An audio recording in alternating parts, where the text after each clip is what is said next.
ስለ ሴክሹዋል ኢነርጂ እናውራ። በጣም በተደጋጋሚ ዴይ ቱ ዴይ ሴክስ የምታደርጉ ሰዎች በሌላም መንገድ ሊሆን ይችላል፣ ፖርኖግራፊ በማየት ማስተርቤሽን በመጠቀም በእንደዚህ አይነት መልኩ ኢነርጂያችሁን በተደጋጋሚ ዌስት የምታደርጉ ሰዎች ይሄ ቪዲዮ ለእናንተ ነው። ኢትዮጵያ ላይ ያለ ህዝብ በሙላ ይህን ቪዲዮ ማየት አለበት። ሁላችሁም ሼር አድርጉት። ሁሉም ሰው ሴክሹዋል ዲዛይር አለው። ሲጀመር አንድ ሰው መብላት፣ መጠጣት፣ መልበስ እንደሚያስፈልገው ሁሉ ህይወቱ ላይ የሚያስፈልገው ነገር ቢኖር ሴክሹዋል ኢነርጂ እና ግን ሰዎች ሳይገባችሁ ዝም ብላችሁ ታዝረከርኩታላችሁ። ለወንዶችም ለሴቶችም ነው የምነግራችሁ። ነገር ግን ስፔሻሊ ደግሞ ለወንዶች በጣም ያለህን ኢነርጂ ራስን በማርካት ፖርኖግራፊ በማየት ሴክስ በማድረግ ዝም ብላችሁ የምትረጩ ወንዶች ማለት ነው። ዝም ብላችሁ አታዝረክርኩ ባካችሁ። በጣም ትልቅ የሆነ ኢነርጂ ነው እያወጣችሁ ያላችሁት። እናንተ ሳቲስፋይድ የሆናችሁ መስሏችኋል። ነገር ግን ስታወጡት ይኸውላችሁ ልጅን ሊፈጥር የሚችል በጣም ፓወርፉል የሆነ ኢነርጂ ነው የምታወጡት። ሁላችንም ጋር የማይታይ ኢነርጂ አለን። ኢነርጂው መውጣት ስለሚፈልግ ነው እንጂ አባቴ አንተ ሴክስ ስለፈለክ ዲዛይር ስለሆነ አይደለም ያን ነገር ማውጣት እየፈለክ ያለው። ትምህርት ቤት ይሄን ነገር ስላልተማር ነው፣ ቤተሰብ ስላልነገረ ነው ይሄን ነገር የምነግራችሁ።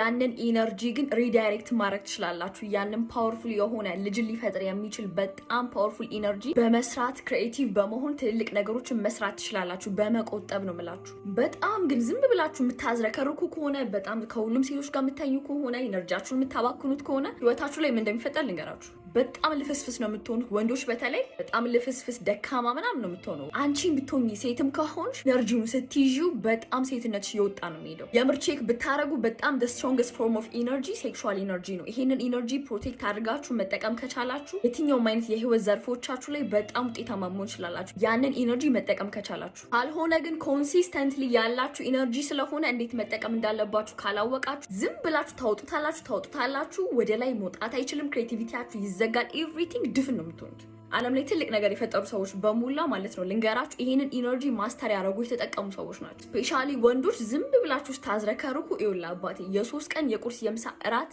ኢነርጂ ምግብ በሙላ በአንድ ቀን ታጣለ። ያ ማለት ልፍስፍስ ነው የምትሆኑት። ወንዳ አትሆኑ። ሁላስ ነግራችሁ ስለዚህ ኢነርጂ ህዝብ በፊት የተደፈራችሁ በካልቸር በተለያየ አይነት ነገር ቤተሰብ ምናምን ነገር የሚነግረን ይሄ ነገር ብልግና ነው፣ ይሄ ነገር መጥፎ ነው ምናምን ነገር ነው እየተባልን የመጣ ነው። አውቀንም ይሆን ሳናቀው ስለዚህ ኢነርጂ ሲወራ እኔ በጣም ነው የሚገርመኝ። በጣም እንደ ብልግና ነው የሚታየው። በጣም እንደ ሼም ጊልት ስሜት ምናምን ነገር እንዲሰማችሁ ነው። ሰዎች ያሳፍራችኋል። ሼም የሚይዛችሁ ከሆነ የጊልት ስሜት የሚሰማችሁ ከሆነ ስቲል ብሎክ እያረጋችሁት ነው። የምሬን ነው የምላችሁ። አሁን የምላችሁ ነገር ላይገባችሁ ይችላል። ወደፊት በትልቁ ማውራበት ኮንሰፕት ቢኖረኝ ይሄ ነው። ህዝቡ ሁሉ እንዲገባው የምፈልገው ፓርት ይሄ ነው። the highest vibration authenticity እና self love ነው። በጣም ትልቅ ነገር ማኒፌስት እንድታረጉ የሚያረጋችሁ ይሄ የጊልት ስሜት ሼም ወይም ደግሞ እፍረት ምናምን የሚባሉት ነገሮች ደግሞ በጣም the lowest form of energy ስለሆኑ በዛ ኢነርጂ ላይ ሆናችሁ ምንም አይነት ነገር ማኒፌስት ለማድረግ ምንም ነገር ለመስራት ክሬቲቭ ለመሆን ኦፕን አይሆንም። ቦዲያችሁም አይምሯችሁም። ኢነርጂ ሴንተሮቻችንን በደንብ ለመጠቀም መጀመሪያ ይሄ የተደፈነው ብሎክ ያረጋችሁትን ነገር መክፈት አለባችሁ።